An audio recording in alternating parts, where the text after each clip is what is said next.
Assalamualaikum warahmatullahi wabarakatuh. Salam sejahtera untuk kita semuanya.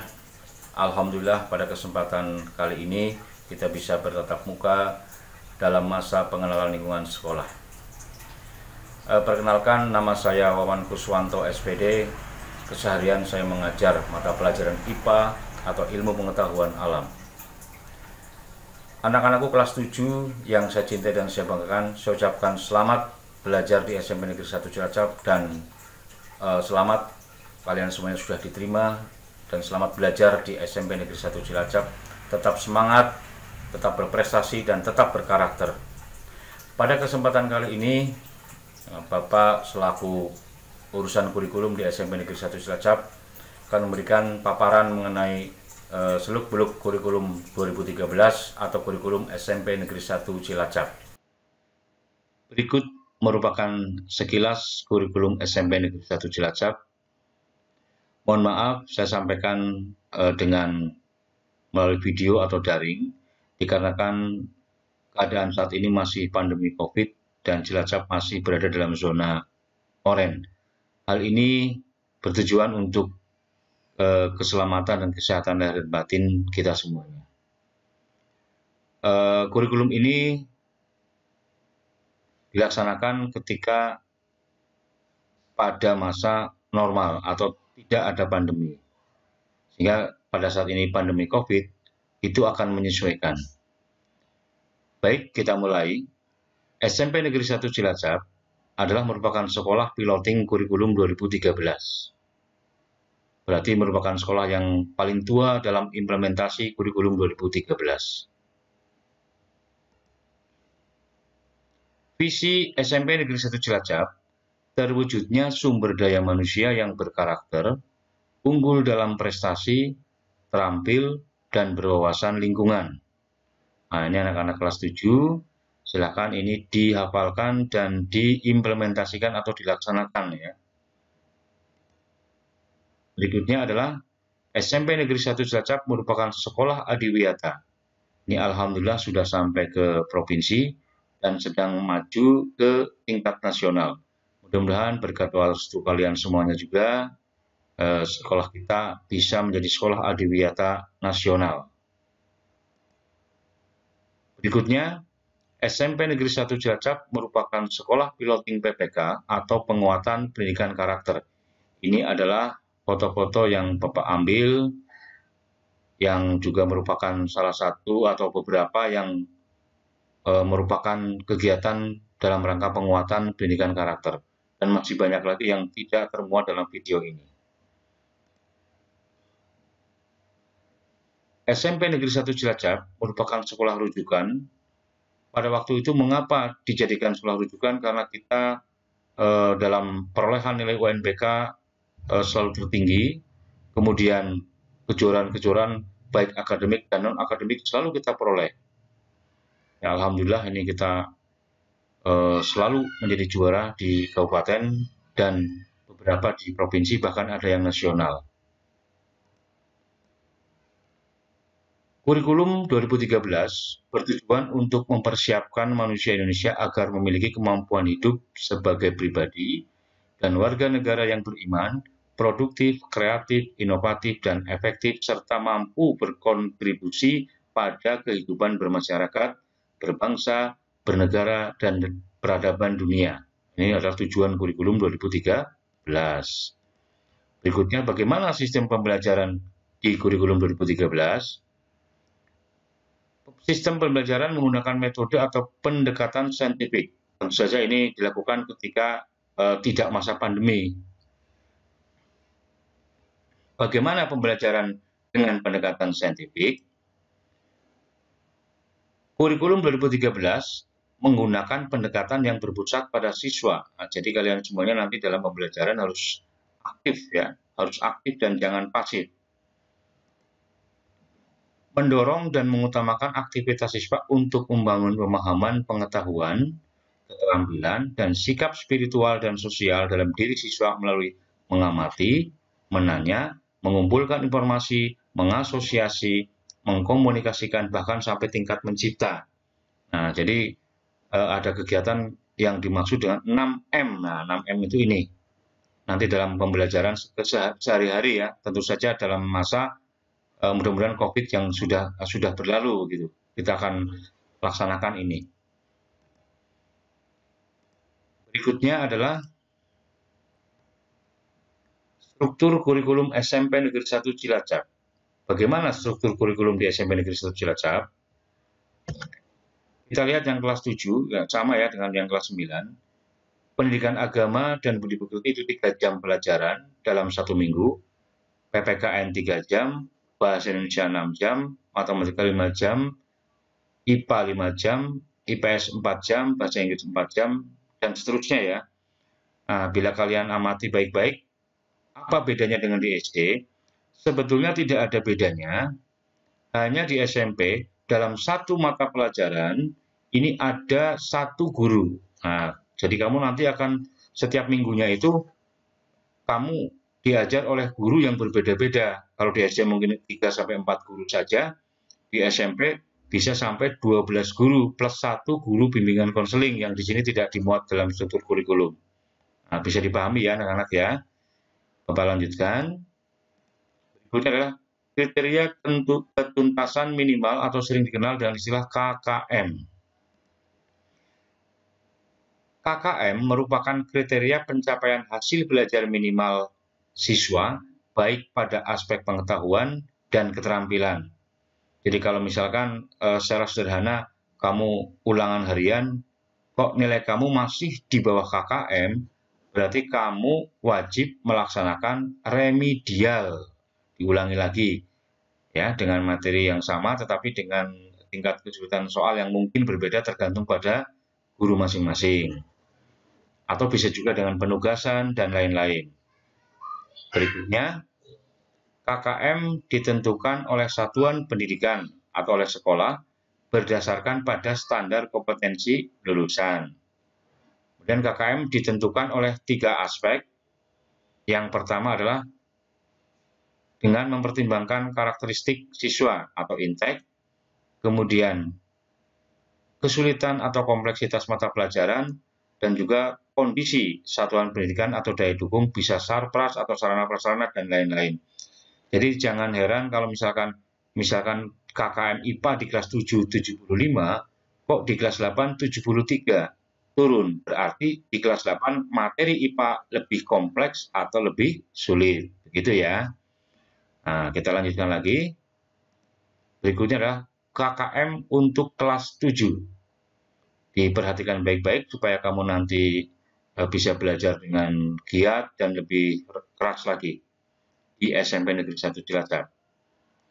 Untuk mata pelajaran pendidikan agama dan budi pekerti itu 75, PPKN 76, Bahasa Indonesia 75, Matematika, IPA, IPS, Bahasa Inggris 75, Seni Budaya 76, Penjas Orkes 75, Prakarya 76, dan Bahasa Jawa 77. Nah, coba diperhatikan dan ingat-ingat, ini KKM untuk kelas 7. Berikutnya KKM kelas 8, Bapak lewati saja, nanti ini untuk kelas 8, dan begitu juga untuk kelas 9. Kemudian bagaimana sistem penilaian pada kurikulum 2013?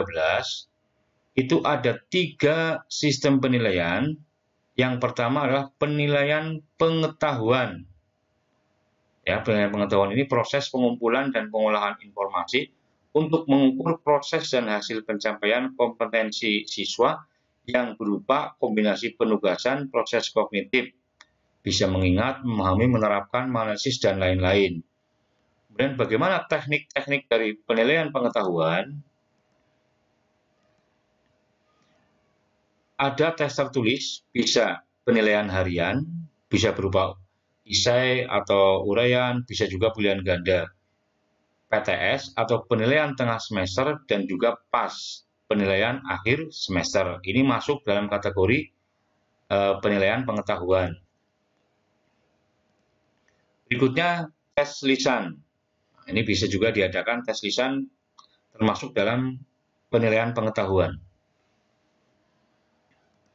Selanjutnya adalah penugasan. Nah, ini penugasan yang diberikan oleh guru mata pelajaran kalian. Berikutnya adalah observasi atau pengamatan. Nah, dalam pengamatan ini guru bisa secara langsung mengamati kamu pada saat proses pembelajaran. Pada saat daring atau penugasan melalui belajar dari rumah pun bisa diamati. Misalkan kalian tidak mengumpulkan tugas yang sudah diberikan oleh guru pada saat daring atau melalui internet. Nah, ini juga nilainya berarti kurang maksimal. Itu adalah nilai observasi. Kalau tidak pandemi langsung misalkan tatap muka, pengamatannya berarti pada saat pembelajaran tatap muka. Selanjutnya adalah teknik yang kedua adalah penilaian keterampilan. Penilaian keterampilan ini bisa menggunakan praktik, produk, proyek, portofolio, ataupun teknik lainnya. Misalkan dalam mata pelajaran IPA, praktik bisa menggunakan mikroskop, atau praktik-praktik membuktikan konsep-konsep yang lain. Produk bisa misalkan mencangkok, membuat cangkokan, membuat model sel, dan lain sebagainya. Ini adalah penilaian keterampilan. Berikutnya adalah penilaian sikap. Yang terakhir ya, jadi ada 3 penilaian, tadi pengetahuan, keterampilan, dan sikap. Penilaian sikap ini merupakan kegiatan untuk mengetahui perilaku spiritual dan sosial peserta didik yang dapat diamati dalam kehidupan sehari-hari, baik di dalam maupun di luar kelas sebagai hasil pendidikan. Bila dalam keseharian tatap muka sebelum pandemik, ini bisa di dalam kelas, diamati langsung maupun di luar kelas. Nah, kalau sekarang masa pandemi, penilaian sikap bisa diamati ketika kamu di WA, bahasa yang digunakan, karakternya bagus atau tidak, terus sikap mengumpulkan tugas atau tidak, dan lain sebagainya. Ini juga bisa pada saat masa pandemi saat ini. Kemudian berikutnya, teknik penilaian sikap itu seperti apa? Bisa menggunakan observasi atau jurnal kegiatan, bisa menggunakan penilaian diri, jadi menilai diri sendiri, bisa juga dengan penilaian antar teman, jadi teman yang menilai teman yang lain. Tentu saja ini ketika masa tidak pandemi ya yang ini, karena saat ini kan kita harus tetap physical distance, ya, menghindari kerumunan dan lain-lain. Dan penilaian antar teman, penilaian sikap ini dinyatakan nilainya kalau tadi penilaian pengetahuan menggunakan angka puluhan, misalkan dari 10 sampai 100, sama juga dengan keterampilan. Kalau penilaian sikap ini dinyatakan secara kualitatif. Misalkan nilainya A berarti sikapnya sangat baik, B baik, C cukup, D kurang. Nah, seperti itu bisa dipahami ya. Nanti kalau misalkan di dalam rapot kamu nilai pengetahuan IPA 76, keterampilan 80, kemudian sikap A, berarti sikap kamu menurut observasi guru kamu adalah sangat baik. Bapak lanjutkan. Nah, sekarang mari kita diskusikan atau kita pelajari bagaimana kenaikan kelas di SMP Negeri 1 Cilacap. Yang pertama, siswa mengikuti seluruh kegiatan pembelajaran. 2. Ketika kehadiran siswa tanpa keterangan atau alfa dalam proses pembelajaran di kelas maksimal 5% dari jumlah hari belajar efektif dalam 1 tahun. Kalau dihitung ini sekitar 13-14 hari. Jika kalian tidak masuk tanpa keterangan, maka kalian dinyatakan tidak naik kelas. Yang ketiga, nilai sikap untuk setiap mata pelajaran sekurang-kurangnya baik atau B. Hati-hati nih ya, sikap kalian memang betul-betul harus baik. Tidak memiliki lebih dari 2 mata pelajaran yang masing-masing nilai kompetensi pengetahuan dan atau kompetensi keterampilannya berada di bawah KKM atau belum tuntas. Yang kelima, memiliki nilai ekstrakurikuler wajib minimal B.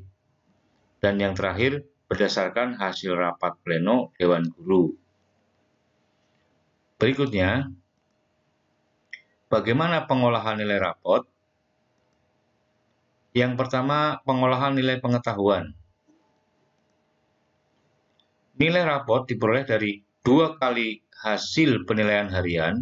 Penilaian harian ini terdiri dari nilai tugas dan ulangan, ditambah hasil penilaian tengah semester, ditambah hasil penilaian akhir semester dibagi 4. Ini menjadi nilai pengetahuan pada rapor. Berikutnya adalah nilai keterampilan. Nilai raport pada nilai keterampilan adalah diperoleh dari nilai unjuk kerja, atau bisa dikatakan praktik, nilai proyek, dan nilai portofolio dibagi 3. Kemudian untuk nilai sikap, penilaian sikap diperoleh dari guru agama, guru bimbingan konseling, dan PPKN yang didukung data dari guru mata pelajaran dan wali kelas. Ini nilai sikap. Berikutnya adalah pengembangan bakat dan minat atau dikenal dengan istilah ekstrakurikuler. Di SMP Negeri 1 Cilacap, ekstrakurikuler ini merupakan ekstrakurikuler yang paling banyak, berjumlah kurang lebih 21 bidang. Kegiatan ekstrakurikuler diselenggarakan dengan tujuan untuk mengembangkan potensi, bakat, minat, kemampuan, kepribadian, kerjasama, dan kemandirian siswa secara optimal dalam rangka mendukung pencapaian tujuan pendidikan nasional. Nanti di awal kalian akan diberi angket oleh bagian kesiswaan. Kalian mengisi yang jelas untuk ekstrakurikuler wajib, ini wajib diikuti oleh semua. Lalu ada ekstrakurikuler pilihan yang kamu pilih sesuai dengan minat dan bakat. Misalkan di SD pernah menjuarai olimpiade, ya kamu pilih yang sains, dan seterusnya.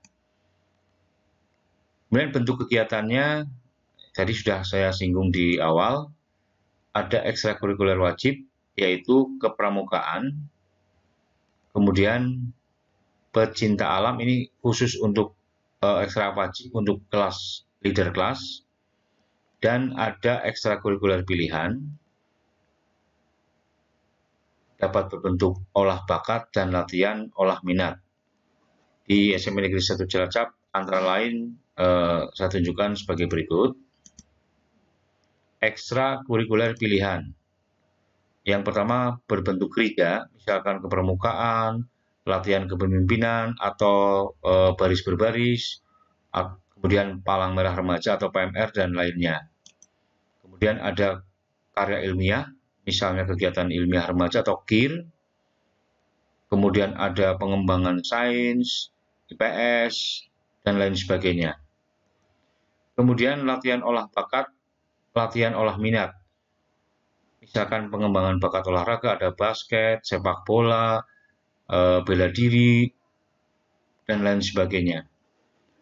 Kemudian seni budaya ada musik, tari, lukis, dan lain sebagainya.